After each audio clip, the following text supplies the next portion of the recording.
but it's Proverbs 23, 1 through 35.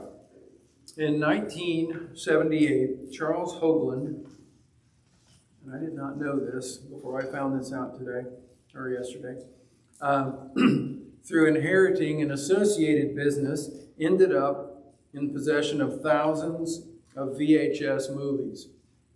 And so he had a great idea, and he started the Video Movie Club, which later then became Family Video. And he started it in Springfield. That business was originally there. He initially charged a $25 annual fee and then a $5 per movie rental. And people did it. Eventually the business gained traction. Like I say, changed the name to Family Video. His big competitor was Blockbuster.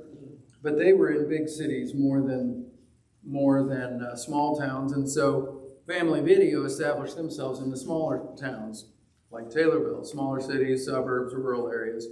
And they actually outlasted Blockbuster and others.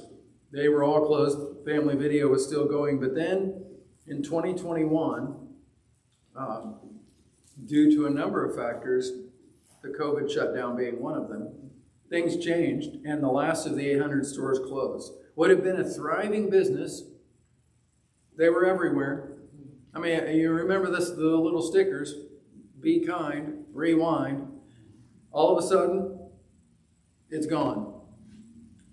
The sages didn't know about VHS, but they did know about the ups and downs of business, and we'll talk about that a little bit tonight. I told you last week we were starting a section that had was kind of called the 30 sayings, and we went through 6 of them last week, and we're going to get through some more of them tonight. Only the first couple of them, though, are still inspired by that Egyptian. The rest of them are Hebrew in origin. They're all Hebrew in that they used them. They were inspired, but they adapted them. So we have 4 sections. The first section in our outline is verses 1 through 8. And it is deceptive delicacies and fleeting riches. Deceptive delicacies and fleeting riches.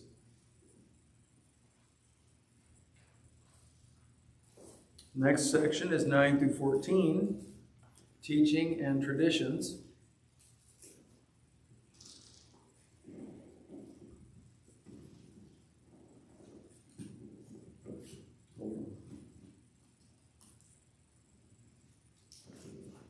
Teaching and traditions, that's 9 through 14. Next one's 15 through 21. Signs of wisdom that bring parents joy. Signs of wisdom that bring parents joy. And the last one, 22 through 35. The seductions of sex and wine.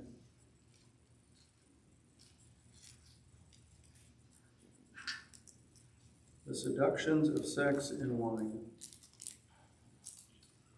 Okay, so the first one, like I say, 1 through 8. This is actually the first 3 sayings, even though it's 8 verses. When you sit to dine with a ruler, note well what it is before you, and put a knife to your throat if you are given to gluttony. Do not crave his delicacies, for that food is deceptive. Do not wear yourself out to get rich. Do not trust your own cleverness.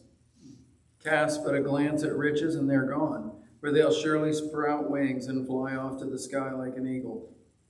Do not eat the food of a begrudging host. Do not crave his delicacies, for he's the kind of person who's always thinking about the cost. Eat and drink, he says to you, but his heart is not with you. You'll vomit up the little you've eaten, and will have wasted your compliments. Okay, so we talked about last week that many of these verses, these instructions, seem to be to a younger person that's preparing for public service or service in the king's court. And the general import of the passage is that a person should exercise discipline over desires. Discipline over desires. This is really, this is not an old time thing. This is really needed today. It's been needed for thousands of years because people are the same. A person that lived 4,000 years ago has the same sort of basic desires and needs that we do today. And we have to exercise discipline over desires to be successful. Now, I was thinking about this as I read that out loud. When our kids were little and they were all at home, we used to get them up early every day, and we would read 5 Psalms and a proverb, a chapter of Proverbs. So today is the 10th. We would read Psalm 10, 40, 70, 100, 130, and then Proverbs 10. So it works out that way. And before the kids had gotten up, I had this like whiteboard, and I would draw some picture. I'd draw like five or six pictures on there so that they would be listening to as I read, they would be like, that's the one, that's that one, you know. And I was just reminded of that because I know that at least once I drew a picture of somebody eating with a ruler. You don't like that. But that's not what that verse means, is it? But it's a catchy thing for a kid to look at. You sit down to eat with a ruler, be careful what's before you. Yes, but what it really means is that if you were entering public service, you're going to have to count on having to attend public functions, public events, public dinners. So you need to be instructed on how to conduct yourself. Sitting down to eat with an important person is not like having lunch with the boys or having lunch with the girls. Rachel had a business lunch once. She told me about it the day it happened. This is like our first year being married, I think, maybe. She was working for Golden Rule Insurance in Indianapolis at their corporate headquarters. And the CEO taking her and a couple others out for a meal. And so they went to this restaurant, and she ordered a horseshoe, which she'd never, that's not a thing in Indiana. It wasn't then. She didn't know what it was. I mean, she saw the description. But anyway, it came, and it was much bigger than she anticipated. And the cheese was like really bright orange, yellowy orange. Anyway, so now she's supposed to eat that in front of the CEO. And it was sort of one of these situations, like now she felt funny about it.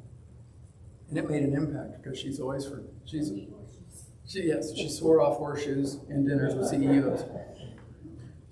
Anyway,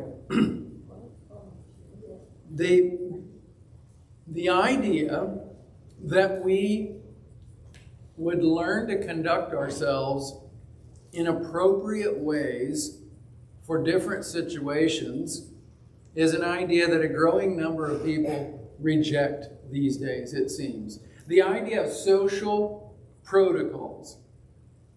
I'm always taken with, Rachel and I watch a lot of British television, mysteries, whatever. And it's like, they could be working around on the farm and they got a sport coat on. Because that's what they do. And they wouldn't be seen in public without their tie. A man, you know, and it used to be that way in the United States. A hat, a man, you know, just you wore a hat. Things like that. But now, everything's watered down to a casual setting. Everything is, you know, oh, that doesn't matter. That doesn't matter. That doesn't matter. And I, for one, am a little saddened by that. When I first started teaching, my second teaching job, so my third year of teaching, I talked to the superintendent, and I said, is there anything, is there a certain way you want me to dress? And he said, yeah, I want you to wear a tie every day. So I wore a tie every day. Not everybody did, but I did, because he told me to. I just am a believer in looking the part for what you're doing. I think that how we conduct ourselves in many ways is an indication of the level of respect that we have for other people and for ourselves. I can't say that I never have, and I won't say that I never will, but I typically don't stand in front of you and bring the word wearing blue jeans. I own blue jeans, but to me, that's... many do. It's just not my thing. I have a certain amount of respect for you, for myself, and for the word, and to me, that's one of those issues. I just don't do that. Here's an extreme example of this idea of how we conduct ourselves shows what respect we have for ourselves and for other people. I can get behind the idea of any of you owning printed pajama pants. You like SpongeBob? Knock yourself out. But don't wear your SpongeBob pajama pants to go to Walmart. What in the world? Like, this reminds me of an unrelated issue, but the phrase fits. A person walked by us and someone said, wow, they kind of let themselves go a little bit. That's what that is. You've given up when you start that business. I could give you more extreme examples, but you could too. I don't need to. It's an issue of respect, both for yourself and for others. And like, do we want to live in a society where there's just no social conventions at all? I don't. When I was at Olivet, in 80 to 84, we could not wear blue jeans to class at college. You couldn't wear blue jeans until after supper. Now you might say, well, after supper, how'd they do that? Well, because there was one dining hall.